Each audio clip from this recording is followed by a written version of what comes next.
बिस्मिल्लाहिर्रहमानिर्रहीम। अस्सलाम वालेकुम नाज़रीन, मैं हूँ शहजाद मिर्ज़ा। आप देख रहे हैं हमारा यूट्यूब चैनल एक्सपोज न्यूज़। नाज़रीन, हमारा फेसबुक पेज भी एक्सपोज न्यूज़, उस पर भी आप जाके हमारी वीडियो को सर्च कर सकते हैं, देख सकते हैं, लाइक करें और कमेंट्स लाजमी किया करें ताकि हमें अपनी बेहतरी हम अपनी वीडियोज़ में ला सकें और आपको भी बेहतर खबरें दे सकें।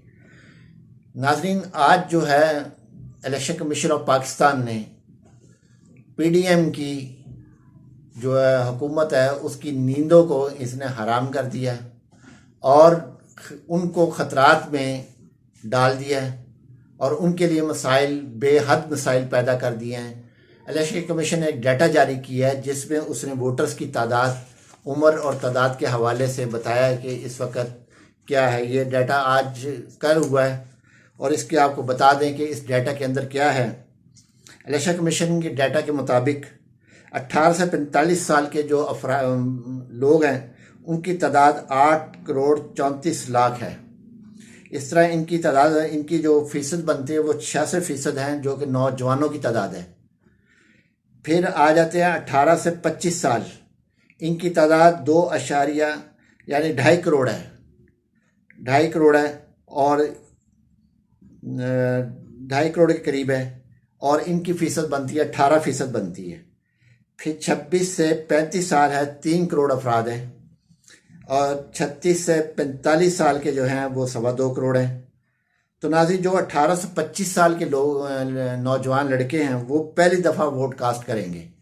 इस डाटा ने जो इलेक्शन कमीशन ने जारी किया है इसके मुताबिक PDM की नींदें हराम हो चुकी हैं। ज़हनी तौर पर परेशान हो चुके हैं कि 12 करोड़ अफराद हैं। 12 करोड़ में से अगर 10 करोड़ भी PTI की तरफ चले जाते हैं तो हम तो यकीनन हार है, हमारी यकीनन हार है कि जो नया ये जो डाटा जारी किया इसके मुताबिक यकीनन उनकी हार है। तो नाज़रीन, उन्होंने इसलिए राह फरार इख्तियार किया। नाज़रीन, दूसरी खबर आपको बतानी है। सुहेल वड़ैच साहब ने कहा है हुकूमत और इस्टेब्लिशमेंट एक पेज पर है। अब इस्टेब्लिशमेंट से उनकी क्या मुराद है कि ब्यूरोक्रेसी है, जो ब्यूरोक्रेसी भी इस्टेब्लिशमेंट में आती है, वो मुराद है उनकी। सेक्रेटरी हजरात मुराद हैं, कौन से लोग इस्टेब्लिश मुराद है ये उन्हीं को पता होगा। 12 उन्होंने इस्टेब्लिशमेंट का लफ्ज़ इस्तेमाल किया सुहेल वड़ैच साहब ने कि उन्होंने कहा एक पेज पर है, ये इंतखाबात नहीं करवाना चाहते, ना इनका कोई मूड है इंतखाबात करवाने का। मगर दूसरी जानिब सुप्रीम कोर्ट ऑफ पाकिस्तान के पास आर्टिकल 190 के तहत वो फ़ौज पाकिस्तान को हुक्म दे सकती है इंतखाबात करवाने का।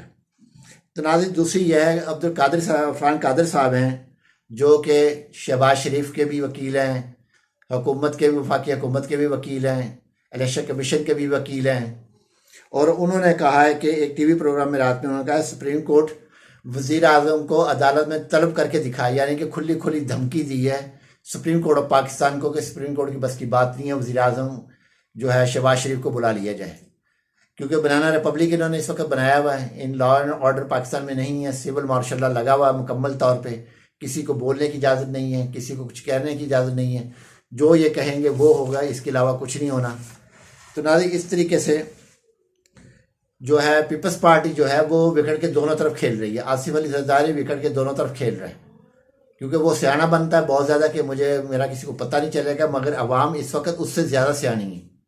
बहुत ज़्यादा अवाम सियाने बने हुए हैं, उनको पता है, ये बहुत होशियार बनता है आसिफ अली जरदारी। अवाम को पता चल चुका है, अवाम ने ये कहा है कि आसिफ अली जरदारी विकेट के दोनों तरफ खेलना चाह रहे हैं और उसके खेलने की दो विकेट की दूसरी तरफ, दोनों तरफ खेलने का ये है कि इन्होंने पीपल्स लाइफ फॉर्म के सदर लतीफ़ खोसा को ओहदे से हटा दिया गया क्योंकि वो यही कहते थे कि इलेक्शन हर सूरत 90 दिन के अंदर होंगे।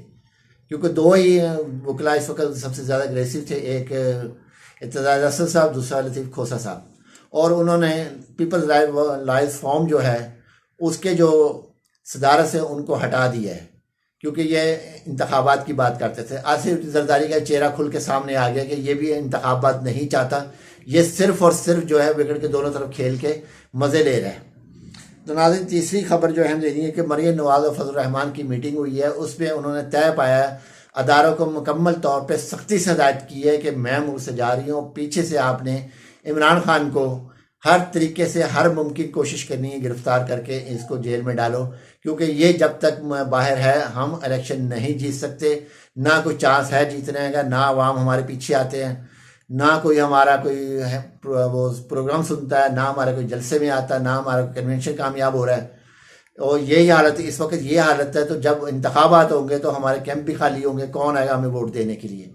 तो किसी भी तरीके से कोई भी लगाओ, दफात लगाओ, कोई भी करो, कुछ भी करो, इसको गिरफ्तार करो। तो नाज़रीन, अब ये देख रहे हैं कि मरियम नवाज के हुक्म पर अदारे क्या करते हैं, इमरान खान साहब को गिरफ्तार करते हैं। क्या अवाम उस वक़्त का क्या रद्द-ए-अमल हो गया है? और एक जानिब जो है राना सनाउल्लाह ये कह रहे हैं कि जनाब इमरान खान हमारे साथ मुज़ाकरात करें, हम तैयार हैं, हमें बता दें, हम उनसे मुज़ाकरात कर लेते हैं।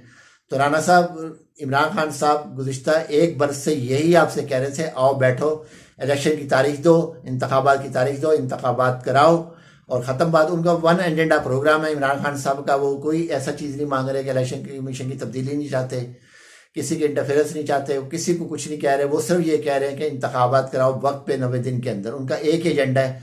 आप ऐलान कर दिए 14 मई को, 14 मई को आप इंतखाबात करवा दें, खान साहब को कोई मसला नहीं है। मुज़ाकरात क्या करने हैं, वो तो खुला कह रहे हैं कि इंतखाबात कराओ वक्त के ऊपर, बस। और उनका कोई एजेंडा नहीं है।